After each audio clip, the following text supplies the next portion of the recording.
is as close as your next prayer. Prayer is the weapon that God has given His children to wage war in the heavenlies. Church of Jesus Christ, stop whining about the attacks on your life by the prince of darkness and put on the whole armor of God in Ephesians 6. Attack, attack, and then attack again, and then attack again, and crush him and drive him out of your life. If it seems to be hopeless, pray, pray, pray, because God answers prayer. Moses prayed, and the sun was arrested in its courses by the hand of God as Joshua crushed the enemies of Israel. Elijah prayed, and forked tongues of fire laced across the heavens and consumed the sacrifice soaked with 12 barrels of water.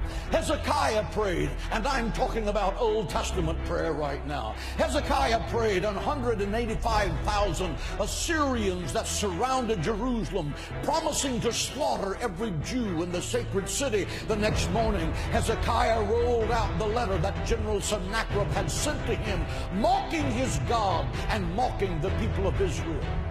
He pulled out his secret weapon, prayer. He laid that letter before the Lord and said, God, your honor is at stake. Let God arise, and let his enemies be scattered. Your word said, he that keepeth Israel neither slumbers nor sleep. And that night, the death angel from heaven came and swept through the camp of the Assyrians. He smote the sentry standing at his post. He smote the infantry slumbering in their tents. He smote the generals as they made their battle plans to destroy the sacred city. The next morning, when Hezekiah looked over the sacred walls of the city of Jerusalem by the dawn's early light, he saw 185,000 dead men, because the angel of God passed by that night. Why? Because one man knew how to pray.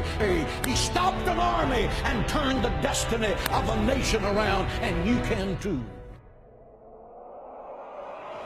Because Satan is a defeated foe. Christ has given you the keys of death, hell, and the grave. You are a child of God, and the royal blood of heaven is flowing in your veins. You are destined to be more than a conqueror through Christ. Think like it, act like it, and talk like it every day of your life. And believe that God can do the impossible. Jesus said, my house shall be called a house of prayer. If you want power with God, learn to pray. If you don't know how to pray, you will never be successful. I have preached the gospel of Jesus Christ for 44 years. I have preached in football stadiums packed with 75 to 80,000 people.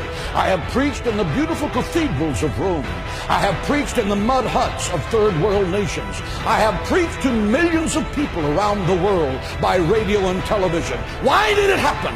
It happened because my mother went to war with the devil for my soul in her prayer room, and the devil lost. She prayed me out of the fires of hell and into the gates of heaven. Prayer works. Try it.